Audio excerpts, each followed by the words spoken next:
Oi, Carol, bom dia para você, ótima sexta-feira para quem está com a gente. Exatamente, é importante frisar isso, né? O inquérito continua sob sigilo, determinado pelo ministro Dias Toffoli, que é o relator do caso no Supremo Tribunal Federal.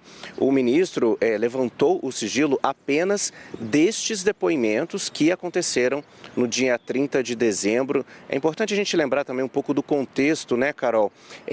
O mundo jurídico e os investigadores e até o mundo financeiro também, o segmento financeiro do país, foram surpreendidos em dezembro com aquela decisão do ministro Toffoli de fazer uma acariação envolvendo os dois dirigentes, né, do Master e do BRB, e também do diretor do Banco Central, o diretor de fiscalização, Ailton de Aquino. A gente lembra, a acariação é quando você coloca pessoas uma diante da outra para comparar versões, né, comparar depoimentos. E havia um entendimento de que não seria adequado fazer isso com o diretor do Banco Central, que é a entidade responsável justamente por fiscalizar o sistema financeiro, iria colocar ali o diretor numa situação de constrangimento, né?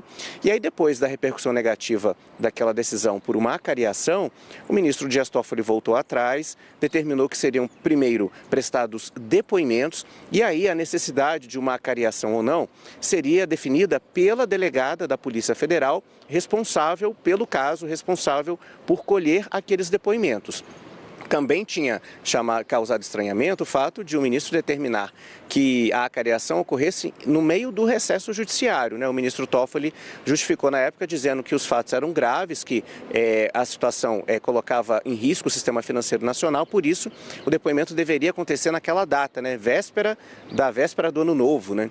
Mas então a delegada ouviu os depoimentos de Paulo Henrique Costa, o ex-presidente do BRB, o Banco de Brasília, que inclusive foi afastado do cargo, né, da posição por determinação da Justiça, quando foi deflagrada a Operação Compliance Zero, e ouviu o depoimento também de Daniel Vorcaro, o fundador do Banco Master, e do diretor do Banco Central, Ailton de Aquino. E aí a delegada decidiu fazer a acariação apenas entre Vorcaro e Paulo Henrique Costa, dispensando o diretor do Banco Central.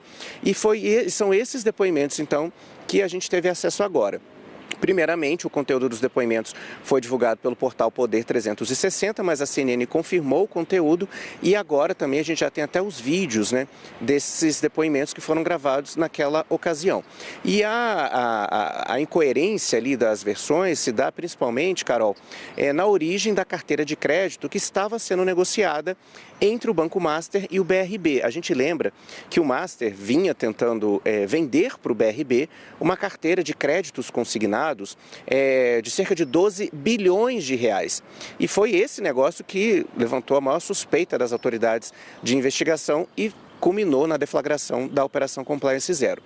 O que disseram cada um dos dirigentes, né? O Daniel Vorcaro, fundador do Banco Master, disse que era de conhecimento do BRB que aquela carteira de créditos consignados pertencia a uma outra empresa, a Tirreno, que é uma empresa também que é investigada nesse esquema. E já o Paulo Henrique Costa, o ex-presidente do BRB, disse que a instituição, que ele acreditava que aquela carteira de crédito já tinha pertencido ao Master, que o Master tinha vendido aquela carteira de crédito e que tinha comprado de volta, estaria comprando de volta a carteira para poder revender para o BRB. Isso é importante, Carol, porque é muito diferente, né, de você adquirir um ativo que foi gerado pela própria empresa com a qual você está negociando, ou adquirir um ativo que a empresa comprou de uma outra empresa, né, uma terceira negociação. Essa foi a principal incongruência, né, o principal fator ali que não combinou na versão dos dois dirigentes. No caso da Tirreno, ela é investigada justamente porque teria, na versão dos investigadores, né, teria vendido chamados títulos podres, né, uma carteira de crédito que não tinha lastro.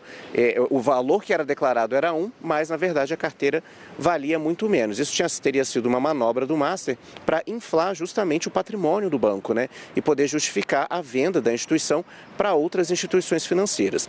Nesse depoimento também, Daniel Vorcaro reconheceu, Carol, uma crise de liquidez, ou seja, falta de dinheiro, né? O banco não poderia arcar com todos os seus compromissos financeiros. Só que Vorcaro, Carol, atribui essa crise de liquidez a mudanças nas regras do Fundo Garantidor de Créditos. Vorcaro alega que os grandes bancos do país tinham pressionado o FGC para que regras fossem alteradas e que toda a estratégia de negócio do Master estava atrelada a essas regras do Fundo Garantidor de Créditos e que por isso então o banco passou a sofrer dificuldades. Carol, a gente separou inclusive o vídeo, né, desse depoimento, em que aparece aí parte dessas incongruências, né, dessas versões diferenciadas. É um vídeo feito durante o depoimento, então, e a gente acompanha agora um trechinho então, do que disseram esses dirigentes. Houve uma divergência que nós consideramos muito interessante, enfim, que merece ser explorada, é que o senhor Porcaro, durante seu depoimento, diz que, a partir de janeiro, a partir da data de comercialização das carteiras da Tirreno, o senhor informou ao BRB que o doutor Paulo Henrique estaria ciente que essas carteiras seriam de originadores, seriam originadas por créditos da Tirreno. O senhor confirma? Não, na verdade, a gente anunciou que a gente faria vendas, né, naquela ocasião, de originadores terceiros. A Tirreno, nem eu mesmo sabia naquela ocasião, se eu não me engano, que existe que o nome Tirreno, né? Acho que a gente chegou a conversar por algumas vezes que a gente começaria um novo formato de comercialização, que seria de terceiros, carteiras originadas por terceiros e não mais originação própria. Então, o senhor avisou, então, que seriam carteiras originadas por terceiro. Sim, eu não me lembro a data específica, mas a gente chegou a conversar em algum momento que a gente teria essa comercialização desse novo tipo de carteira. Senhor Paulo Henrique, eu gostaria que o senhor comentasse essa afirmação. Meu entendimento, que eu coloquei aqui mais cedo, é que eram carteiras originadas pelo Master, que haviam sido vendidas ou negociadas a terceiros e que o Master estava recomprando e revendendo para a gente. Não tem essa informação de ser revendida pelo Master. E vamos a mais um ponto. O ex-presidente do Banco de Brasília, Paulo Henrique Costa, disse que sabia que o Banco Master poderia quebrar. Doutora Janaína, a gente cumpriu todos os prazos. A operação em si... Mas o senhor sabia que se o Banco Master não arrumasse... Ele tinha problemas de liquidez, né? Conhecidos. O próprio dono do banco acabou de se levantar daqui falando dessa dificuldade. O senhor também detinha esse conhecimento?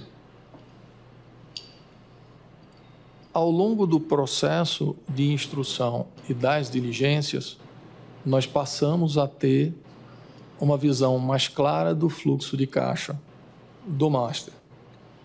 Mas veja, se ele ia quebrar ou não ia quebrar, no final seria um problema dele, né? Ou seja, o BRB nunca teve um compromisso ou qualquer ideia de viabilizar uma salvação do Master. Porque, veja, se assim fosse, por que a gente tiraria 51 bilhões de ativos? Ou seja, o modelo de negócio, desde o primeiro momento que o BRB anunciou, em 28 de março, nunca envolveu uma compra total do Banco Master.